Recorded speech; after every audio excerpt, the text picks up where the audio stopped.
Vale, bueno, ràpidament faré aquest vídeo perquè tinc que fer diverses coses. Però bueno, no deixaré que la penya em vingui a dir aquí al meu canal que jo només faig els vídeos quan el Barça guanya i quatre patranyes més d'aquestes que són totalment mentida.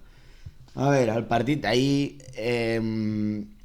realment no diré que és un trunyo, perquè no és un trunyo. Jo crec que les coses s'estaven fent bé, no perfectes, no podem pretendre guanyar cada partit a carruatge, però els partits es juguen i es guanyen tal com s'estaven fent fins al minut 80, bàsicament. Per què? Perquè el Barça havia tingut no masses ocasions, el partit no estava controlat 100% en nostre favor, el Celta fa un molt bon partit a casa, que ja sabíem que el venia a fer, però estàvem tenint el que té un resultat d'un equip gran, un equip guanyador, un equip que t'arriba 3 vegades i et fot 2 gols. Però defensar és un altre art del futbol. I el defensar té una cosa, que no és fer-ho molt bé i tirar les línies i el que s'estan veient en aquest últim temps al Barça. És la constància. O sigui, defensar és constància. Si defensar si fots aigües cap a la part de la zona de dalt, pues simplement pots generar molt de futbol per mig del camp, però que no arribi a res. És una manera de protegir-se i també de defensar. Però al moment en què l'equip contrari et comença a carregar gent a la teva part del teu camp, t'ho comencen a correlar-te, és quan t'has de tornar loco. És quan els jugadors que juguen a la defensa han de deixar-se de tècniques i merdes rares de les que facin, que estan molt bé, de tirar línies i tot el rotllo, i posar-se a defensar com fills de puta. S'han de posar a córrer i a suar com locos. I es dic les defenses i dic tothom que estigui per la medular. Per mi, de veritat, hi ha diverses posicions a les quals no em vull carregar ningú, però comencen ja a tocar-me la polla. Una de tots és Gerard Martín, que tots sabem que és un canterano, que és un tio que no té els requisits mínims per mi per jugar on està jugant, i el necessitem pues, com a comodín alguna vegada. Però jo aquí, i mira que Flick per mi és com un segon pare ja, per què tenim que donar-li oportunitats? No dic oportunitats, simplement tenim un tio que és jove ja, que és Valde, que està en formació, està en vies de desenvolupament de ser un gran jugador. Després ve Héctor Fort, que Héctor Fort és un tio que per mi encara tinc la mentalitat de que va començar a fer res de central en el filial i ara ja t'ha reconvertit de lateral dret, pues, també està sent un bon lateral esquerre, o sigui, és un tio que hauria de ser la segona opció. No entenc perquè en partits difícils o en qualsevol tipus de partit no posem la segona opció, que ja és un tio molt jove, ja és un tio que no està sentat a lo que seria un nivell de futbolista mig de la Lliga. Llavors, joder, per què cony s'ha de perdre una oportunitat Héctor Fort, que al moment que surt et millora moltíssim aquella banda? Per què ha de tenir abans oportunitats un tio com Gerard Martín abans d'Héctor Fort? Jo els veig en igualtat de condicions, simplement un és millor que l'altre, punto. Com és millor que l'altre s'ha de posar Héctor Fort en el cas que vols donar descals a Valde. És que jo això no ho entendré, sap molt de greu. Després, ja havia de passar que Marc Casador tingués una flaquejada ja de jugador en poc temps rodant al món professional i, bueno, si estàs percebido, com diuen, si tens una targeta groga, has de jugar d'una altra manera i pues, la segona targeta groga que li cau a Caçador és totalment targeta groga, o sigui, no es pot dubtar. Se'n va al carrer, ens quedem amb un menys. Bueno, podríem dir que això és el principi del fi del partit? Jo crec que no, jo crec que ja feia temps que estaven avisant. Evidentment, a la que perds un jugador se't tiren a sobre, en el teu camp, però és que de veritat jo no puc entendre com tirem un partit sent el Barça, com podem tirar un partit en qüestió de 5 minuts. És que jo ho mirava i no m'ho creia. Mirava i no m'ho creia, i després d'això és molt difícil. O sigui, bueno, podíem haver fet l'última jugada, l'últim gol i tal, no és el nostre ADN, la veritat, que no tenim aquesta capacitat, mai l'hem demostrada, potser un dia ens sortirà, però no tenim aquesta capacitat de reacció que tenia el Madrid, que al Madrid li passava això i tots miràvem el partit i era, ai, a veure si perd, però sabies que sortiria, sobretot l'època de Benzema, sabies que sortiria algú allà a salvar les castanyes. I nosaltres, pues, no tenim. Llavors, el que passa és el que passa, no? Un partit que tu estàs jugant a l'oportunitat perquè has tingut 3 i n'has fotut 2, estàs jugant a aguantar una mica això i ho tires tot per la borda en 5 minuts. És que això demostra que encara sou un equip jove i en desenvolupament. Això demostra. No hi ha un altre. Llavors, bueno, tampoc tinc massa més a comentar. Gerard Martín s'hagués pogut anar al carrer. Gerard Martín s'hagués pogut anar al carrer i llavors es posa molt boig enfadant-se, que li costa també una groga, però bueno.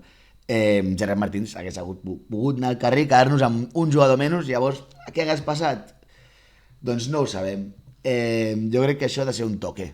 Ha de ser un toque, també ha de ser una prova de foc per demostrar que el barcelonisme es manté recte, seguim líders, ja està, si guanyen els 2 partits aquests que tenen pendents ja estan a un puntet, si no m'equivoco, i bueno, a posar-nos també una mica al cap a lloc, perquè estàvem aquí tots flipant amb colors i pensant-nos que seríem campions de Champions i de Lliga, ja, o sigui, el mateix que va fer el Madrid d'agafar i al novembre dir que serien campions, nosaltres ara ja ens fèiem que al febrer serien campions, ni una cosa ni l'altra, a competir, que és el que hem vingut a fer.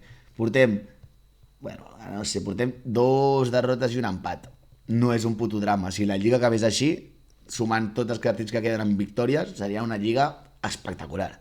O sigui que ara és el treball de la gent de dir, vale, ens han posat els peus a terra.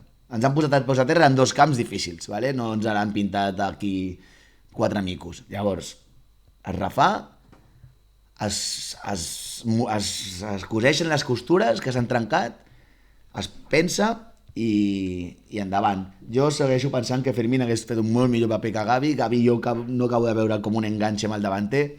Crec que tendeix a tirar més cap endins, més cap avall, ajudar Pedri i Caçador, que en teoria ells es valen per ells sols, i Olmo, quan està a mig centre ofensiu, ho entén tot d'una altra manera. És un comodín de l'atac. Va buscar-la un lloc per portar-la a un altre i arribava a un port, sempre bastant mirant encara ofensiu. Gavi no ho té tant, això.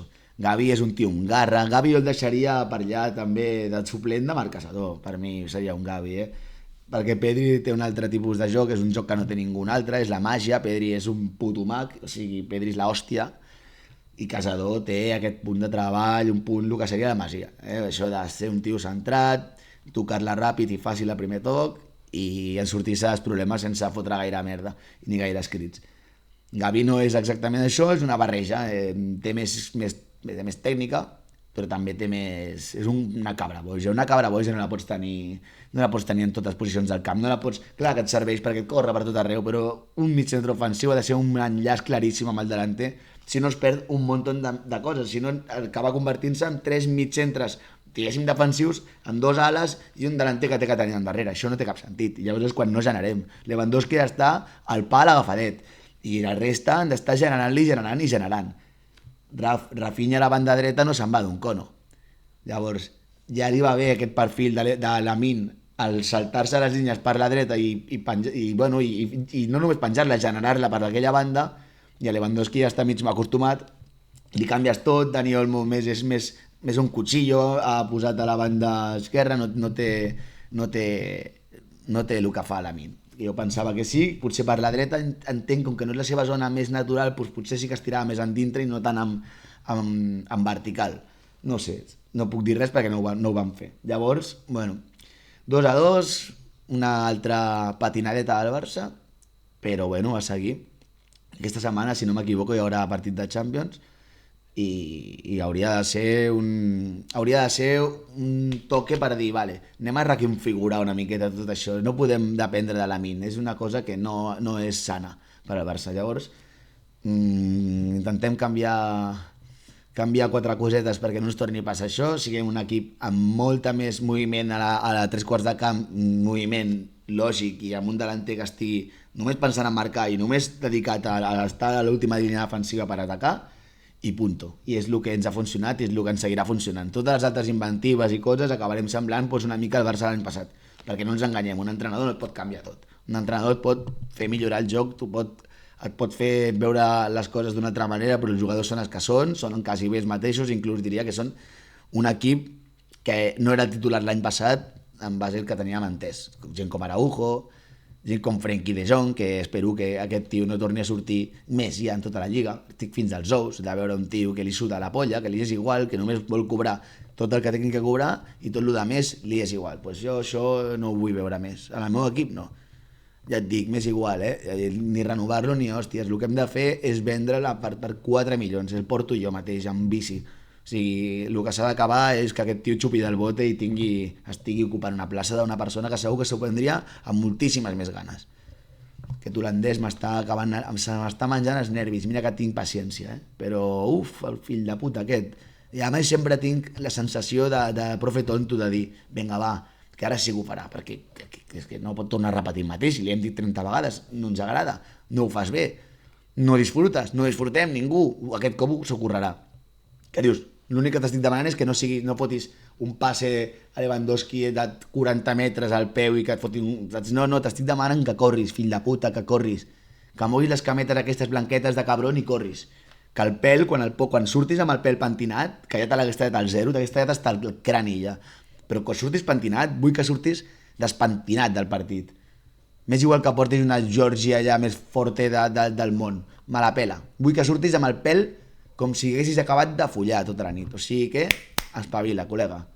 Que sort que no sóc l'entrenador, ni president, ni ningú allà. Perquè és que ja directament et fotria mal. M'agradaria ganes d'agafar-te així, apretar-te i fotre't mal. Cabron? Oh, quina ràbia. Bueno, ja està. Un empat, no passa res, no ens morirem i a seguir. Ara no vull veure derrotistes, si us plau, perquè al final el que aconseguirem és que el Madrid tornin a posar-nos a lloc i a riure-se'n. Tardaran gens a riure-se'n ells, Ells, si estiguessin a la nostra posició, no deixarien que passés això. Nosaltres hem de començar a prendre exemple. Bueno, ala, que vagi bé. Bon diumenge.